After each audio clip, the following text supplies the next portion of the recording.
Rosh Chodesh is taking place this week, Rosh Chodesh Tammuz, and this begins a whole new era, the last quarter of the year, Tammuz and Av Elul, and there are some beautiful things written, both in Likutei Moharan, in Rabbeinu Zal's Sefer, and also in other Sifrei Chasidus, such as the Bnei Yisachar, about this month, about Tammuz. We'll dedicate tonight's shir to that topic.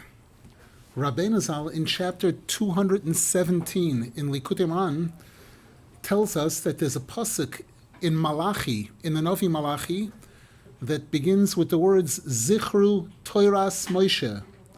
Remember the Torah of Moshe Rabbeinu. And Rabbeinu Zal tells us that the first letters of those three words, Zichru Toras Moshe, spell the word Tammuz, but it's missing a Vav. Usually when we write Tammuz, we spell it Tov Mem Vav Zayin. Why is the Vav missing? What does the letter Vav represent? The Gemara says in Baba Basra that when Moshe Rabbeinu came down with the luchos, the tablets, they were 6 by 6. 6 tvachim by 6 tvachim. So the letter Vav, the way we pronounce it, is as if it were written two Vavs, a Vav with a kametz under it and a Vav. So the letter Vav represents the luchos, the Torah. The Gemara tells us that when Moshe Rabbeinu came down with the luchos, it was on the 17th of Tammuz, 40 days after he went up to heaven, and he observed the people involved in worshiping the golden calf. What did he do? He broke the luchos. And the Gemara says in Eruvin that from the time that he broke the luchos, that's when forgetting was introduced into the world. Up until that time, a person would learn something, they would hear something, they could remember it. By the act of Moshe Rabbeinu breaking the luchos, it's brought that when the luchos shattered, the letters went up to heaven. The stone remained down on earth, the letters went up to heaven. Just like when a person studies something, when a person takes something into their mind, the pasuk says, Kosvam al luach libecha. Inscribe the words of Torah that you learn on the tablets of your heart. When a person remembers what they learn, it means that those letters are inscribed on the tablets of his heart. When a person forgets, it means those letters leave. Those letters leave, or they become dark. He doesn't see them anymore. So Rabbeinu Zal says, this is why the Torah admonishes us, especially in this month of Tammuz. It's summertime. The summer months, for many people, are a time of Yerida, unfortunately. Even though in actuality, if we were to look at it honestly, what comes right after the summer comes the high holidays. Elul, the month of Elul, Rosh Hashanah Yom Kippur, which means that this is a time of preparation. This is the last opportunity that I have to close the year on a happy note, with success. The Yetzer Hara knows that. This is why the Meforshim tell us that the word Tammuz, Tov Mem Vav Zayin, Zmanei Tshuva Memashmeshin Uvoim. The time for Tshuva, it's on its way, it's coming. And they tell us that the word Av, the month of, the first letters of the words Elul Ba. That as soon as the month of Av starts, reminder that Elul is coming. Right behind this one is Elul, which is the last round, the final month, the final opportunity, again, to close the year on a good note. So Rabbeinu Zal tells us that the fact that the Jews in the desert experienced this catastrophe, the fact that right after receiving the Torah on Har Sinai and came sliding down at high speed, going straight into the golden calf, and this resulted in Moshe Rabbeinu breaking the luchos, which resulted in bringing a major forgetfulness to the Jewish people. Forgetting what? Forgetting the purpose of life. That's the real forgetting. Forgetting the tachlis. The beginning of chapter 54 in Likutei Moharan, Rabbeinu Zal says that a Jew, when they open their eyes in the morning, one of the first things they're supposed to think of is Olam Haba. That this world, I'm opening my eyes in this world, but this world is only a hallway. It's a prosdor. The permanent world is in the future, and now let me define my day based on that. Let me define what I do, what I get upset about, what I don't get upset about, what I focus on, what I don't focus on, based on remembering, realizing what the purpose is, what the goal is, what the real future is all about. So this is the message in this Zichru Toiras Moshe, that in this month of Tammuz, when the Vav disappeared, we lost the Luchos were broken, which introduced forgetting into the world. This is a time for us to strengthen ourselves in remembering. Remember, don't forget. We know that, again, kids, when they get out of school, at the end of school, the teachers try to admonish the kids, remember, don't forget your studies completely. If you have a chance, review a little bit, study a little bit. We who are not kids, the adults, need to know that in terms of how we treat the summertime, in terms of using this as an opportunity to strengthen ourselves, to prepare ourselves for what's coming, Elul and Rosh Hashanah Yom Kippur, which are on their way. Now, one of the outstanding Hasidic Sforim, which was written by Reb Tzvi Elimelech Midinov, the Dinover as he's called, is the Sefer Bnei Yisachar. The reason why I named it Bnei Yisachar is based on a pasuk, U'mi Bnei Yisachar Yodei Bino Lo Itim, that one of the most complicated mitzvahs in the Torah is calculating the months and the seasons and the calendar year and making the lunar year line up with the solar year and making sure that all the holidays come out at the right time. And this is called the Soid Hoibor, the Gemara talks about it, which the greatest, the highest level rabbis were the ones who were qualified to be able to do this.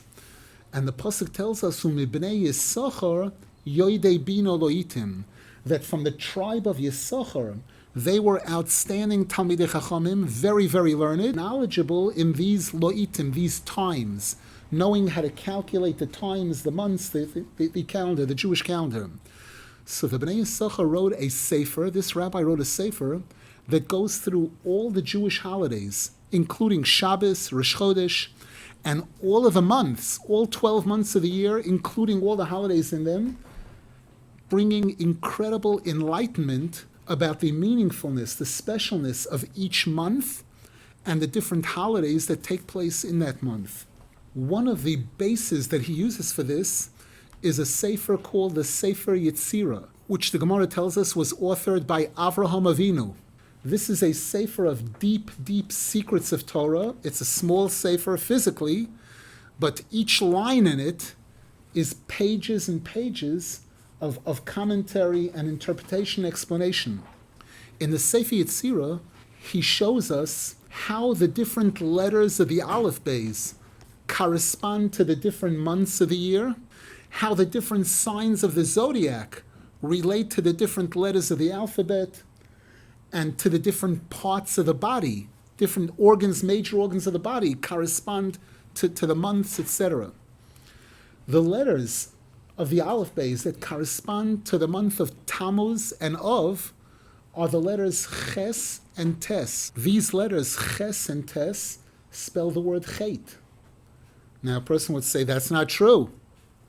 The word Chet is spelled Ches, Tes, Aleph. If you study your Shulchan Aruch in the laws of Rosh Hashanah, when it speaks about a chazan preparing to lead the prayers on Rosh Hashanah, it says that a person should avoid eating nuts on Rosh Hashanah because nuts get stuck in the teeth and in the throat, and it makes it difficult for a person to have a clear tefillah.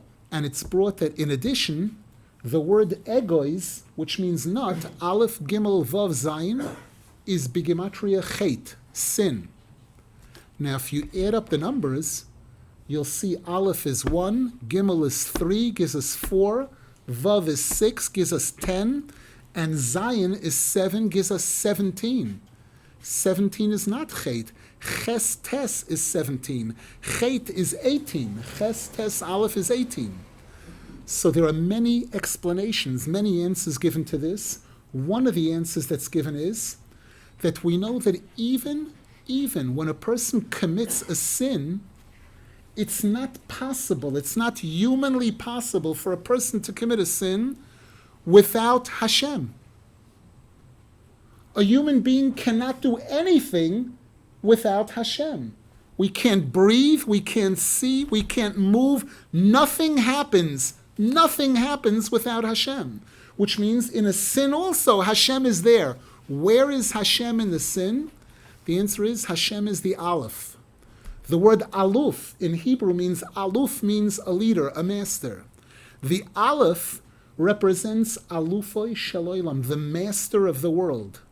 The Aleph of the word Chet represents the master of the world, so that the Aleph, in a sense, does not have the negative connotation. The negative connotation is in the letters Ches and Tes. And that's why it's brought that Egois is Bigematria Chet, because Egois is those letters Ches and Tes, which are the troublesome letters. And this is why, in our context, these months, Tammuz and Av, correspond to these two letters. The pasuk says in Eicha, Chet Choto Yerushalayim. When it speaks about this season, Tammuz and Av, the season of the destruction of the Beis Hamikdash, the siege on Yerushalayim, it speaks about this sin that we participated in, unfortunately. Now, a person would say, but isn't it only really from the 17th of Tammuz that this negative season begins? And the answer is not really, because we know that the problem originated from when the Meraglim, when the spies went on their mission, showing a lack of real faith in Hashem, in Moshe Rabbeinu, and their mission went from the beginning of Tammuz till Tisha B'Av. So that the entire month of Tammuz is part of that 40 days that was cursed, for which Hashem issued the cursed 40 years for 40 days. The Jews are going to wander around in the desert for 40 years to atone for these 40 days. So it's the entire month of Tammuz that has a negative connotation. In the month of Av, it's only the first 10 days, or maximum, up to the 15th of the month. We know the Gemara says that the 15th Tu B'Av was one of the greatest holidays that the Jews celebrated. And this is why, again, the Bnei Yisachar shows us an incredible thing. Hashem's most basic name, Yud, K, Vav, K, which is called the Shem Ho'etzem, the most basic name of Hashem, these 4 letters can be formatted 12 different ways. If you know your math, if you have 4 letters, if you have 4 objects, and 2 of them are the same, in Yud K Vav K, 2 of the Hey is repeated, you can form 12 different combinations.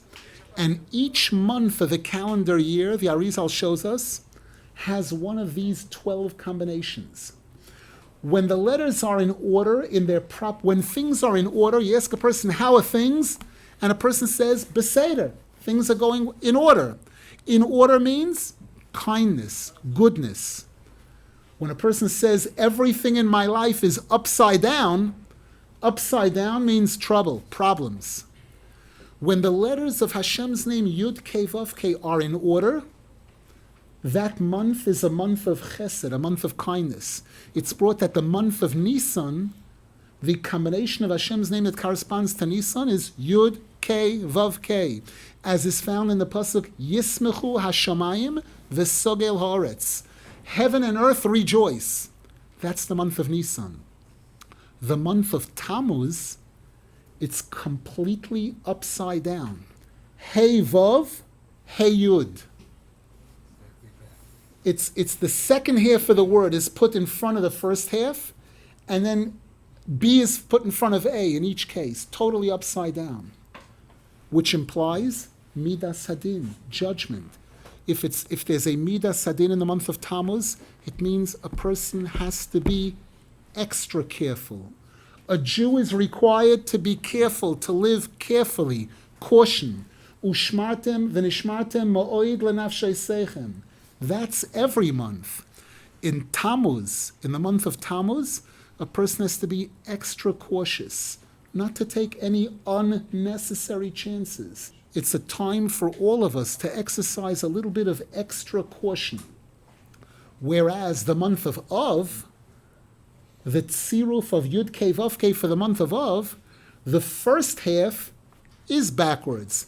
It's Hey Vav. But the second part is Yud Hey. Yud Hey is 15, and there it's in the proper order, showing us that the second half of the month of Av is a month of kindness, is a time of kindness, happiness, celebration. In the Sefer Yetzirah, it also tells us that different senses of the body, the ability to see, the ability to hear, taste, also correspond to the different months. The month of Tammuz is represented by Re'iyah, the ability to see. The month of Av is represented by Shmiya, the ability to hear. Before we go into this for a moment, the Torah tells us that when Yaakov Avinu was about to leave the world, he gathered together his sons, and he wanted to reveal to them the time of the coming of Mashiach.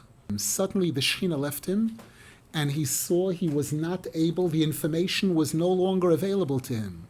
So immediately he suspected that maybe chas v'shalom, there's a sin in them. Maybe his children have sinned, and because of that, Hashem is not allowing him to reveal to them this information. Achris hayomim, what's going to take place in Achris hayomim. So he said to them, Shema chas v'shalom yesh bochem chet. Could it be that chas v'shalom there's sin among you? So it's brought that they answered him, if you'll examine our names, the names of the 12 tribes, Ruvain, Shimon, Levi, Yehuda, Yisachar, you'll observe that these two letters do not appear. These two letters of the Aleph Beis, Ches and Tes, do not appear at all in the names of the 12 tribes, showing that the 12 tribes are Shiftei Kor, they are holy. They have Hashem's good housekeeping seal of approval on them. They're called Shiftei Kor, Edus LiYisrael. That Hashem says they are holy. They are holy, they are pure, they are naturally far from sin.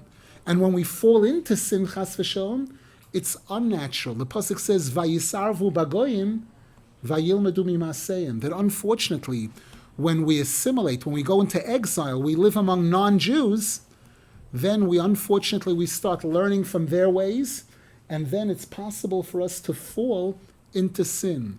But in terms of our roots, where our roots come from a place of holiness where we are very far from chet chas v'shalom. The Gemara says that when the Jews returned to Eretz Yisrael, during the time of Ezra HaSofer, the Jews had gone into exile for 70 years, Golus Bavel, and then at the end of that Golus, Ezra brought us back, and the Gemara says, Ru'uyim ho Yisrael, lasis lehem nes bimei Ezra, kederech shenaso lehem bimei Yoshua. That we should have been able to experience the miracle that we had during the time of Yehoshua, taking us into the land of Israel, by Ezra HaSofer also, but it says that Elo shegoram hachet. However, unfortunately, because of the fact that the Jews were not so pure at the time, we find that there was major assimilation during those 70 years that the Jews were in Bavel, and Ezra had a major, major battle to be able to drag them back to Eretz Yisrael. So it says, Elo shegoram hachet. Now we know that when did Ezra bring the Jews into Yerushalayim? It was during the month of Av. During the 5th month, it says, B'chodesh HaChamishi. However, and we quoted the pasuk earlier, Chet Choto Yerushalayim, that Yerushalayim sinned, and it says Chet Choto twice, referring to these 2 months, Tammuz and Av, which are Ches and Tes, and then the pasuk says, Alkein Lenido Hoyoso. Therefore, she was considered like a nida, like an impure woman, who must be kept at a distance. So the question is, we know that in the Torah there are different levels of sin. When a person commits a sin deliberately, it's not called a chet, it's called an ovoin. When a person commits a sin spitefully, it's called pesha. When a person commits a sin accidentally, b'shogeg, that's called chet. So a person would say, chet choto Yerushalayim, that the Yerushalayim committed a sin, chet. Alkein lenida hayos, therefore we become nida, we're persona non grata. And the answer is that the word nida has a much weaker connotation than all other arayos in the Torah. All illegal relations in the Torah are permanent. When the Torah says you can't marry a sister, you can't marry a mother, you can't marry a non-Jewish woman, it's something that's permanent. Nida is something temporary. It's based on time. There's a time limit. That's why the pasuk says Chet Choto Yerushalayim, referring again to these months. That there are months, there's a time when it's easier, chas v'sham lo aleinu, to commit sins. When the time is a heavy time. Al kein lenida hayosa. Therefore, we're compared to Nida, who is also time relevant, where the penalty, the tumah, is something that lasts a period of time, and then it passes, and then it goes away. We mentioned about the senses, the sense of sight and hearing. There's a pasuk that we say in Slichos during the month of Elul, and other times when we say Slichos, where we say, Kedalim ukiroshim. We stand before Hashem like paupers. Dal, in Hebrew, there are several different terms that mean poor. Ani, evyoin. The word dal means the poorest of the poor, a person who has nothing. Rosh also means a person who's empty. The Gemara says when a person drinks wine, if he drinks it bigdusha properly, tirosh, the word tirosh is tehei rosh or tehei rosh. If a person drinks wine bigdusha, it expands the mind. It allows him to think better, more clearly. If a person misuses wine or alcohol, then tehei rosh, he becomes empty, chas v'sham, he becomes impoverished. So these terms, dal and rosh, the Bnei Yisachar explains that the 12 tribes also correspond to the 12 months of the year. We know that when the 12 tribes traveled in the desert, they traveled in groups of threes. First you had Yehuda, Yisachar, Zvulun. That was the first group that traveled in front. Then you had Ruvain, Shimon, and Gad. That was the second group of three, and so on and so forth. Which means that the months of Nisan, Iyar, Sivan correspond to Yehuda, Yisachar, Zvulun. Tammuz and Av correspond to Reuven and Shimon. We know that when Reuven was born, they said, Re'u, see what's different between me and my brother. Look at the difference. The term Re'iyah is used by Reuven. When Shimon was born, it says his mother named him Shimon because Hashem listened to my prayer, to my suffering. So we see that Reuven and Shimon, which correspond to Tammuz and Av, they represent Re'iyah and Shmiya. Now, we know that Hashem's name Yud Kei Vav Kei, as we mentioned before, is pronounced, we don't pronounce it that way. It's written that way, but we have no permission to verbalize it that way. When we pronounce it Aleph Dalid Nun Yud, as if it was Ado and then the word Noi. This name of Hashem, Aleph Dalid Nun Yud, the way we recite it, also each letter is comprised of three letters. Aleph, Aleph Lamed Pei, Dalet, Dalet Lamed Tov, Nun, Nun Vav Nun, Yud, Yud Vav Dalet. We're told that these 12 letters correspond to the 12 months of the year, which mean that again, Nisan Iyar Sivan is Aleph Lamed Pei. Tammuz Av is Daled Lamed, Dal. These are the months in which we are poor, chas v'sham. We lost the Luchos, we lost the Beis Hamikdash, we lost the second Beis Hamikdash, lo aleinu, during this season. And this is why we say in Slichos, Kedalim v'roshim. We stand before Hashem like Dalim and Roshim, impoverished, referring to this time period. This time period, which is a very difficult time period. The pasuk also says in Eicha, Eini Yordomayim. The Arizal tells us that the 12 months correspond to 12 parts of the head, which means each part, the right ear, the left ear, the right nostril, the left nostril, the right eye, the left eye, that the eyes, the two eyes, correspond to Tammuz and Av. And this is why, again, in Eicha, we say, Eini, Eini, Yordomayim. My eye sheds tears, cries, over the losses, over the destruction that we experienced during this time, over the sins, over the mistakes that we made during this time. And the tikkun for this is, when we daven to Hashem, we say, Hate Elokai Oznecha Ushema. Hashem, please, hearken your ear and listen. Pekach Einecha Ure'ei. Open your eyes and see our tshuva. Listen to our prayers and see our tshuva. This is in this tefillah, we're affecting the tikkun for these months. These months represent Re'iyah and Shmiyah. When we didn't look, we didn't see what we were supposed to see, we didn't listen to what we were supposed to listen to. In our tefillah, we ask Hashem that we should be zocheh to be able to correct this. That by Hashem listening to our tefillahs, seeing our sincerity, this should be the tikkun for it. And this is why we find at the end, at the finish line, we mentioned before that Tu B'Av, the 15th of Av, is a major celebration. The Gemara says that's when the Jewish girls would go out and they would announce, they would say to the boys, So Einecha Urei, lift up your eyes and look and listen, and they would speak. They would say, and don't look at the external. Look at the pneumius, look at what's inside the Jewish girls. So here again, this was the tikkun for the re'iyah and the shmiyah. The losses, the defectiveness, the seeing and hearing improperly, the repair of it, the tikkun for it, takes place at this time of Tu B'Av. Now, one of the reasons it's interesting to note that in Shvat and in Av, the 15th of the month is considered a major holiday.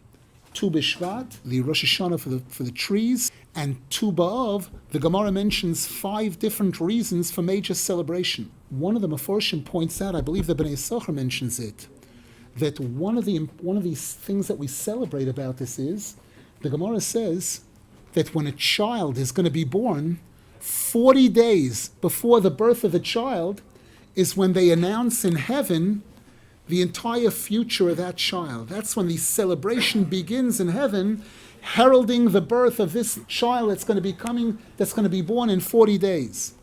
We know there's a machlokes in the Gemara between 2 rabbis, Rabbi Eliezer and Rabbi Yeshua, as to when the world was born. When was the world created?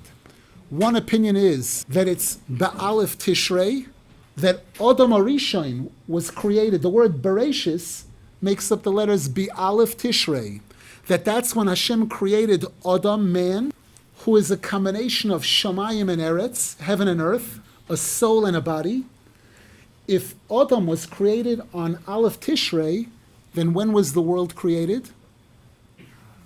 6 days before. Chafei Elul, the 25th of Elul.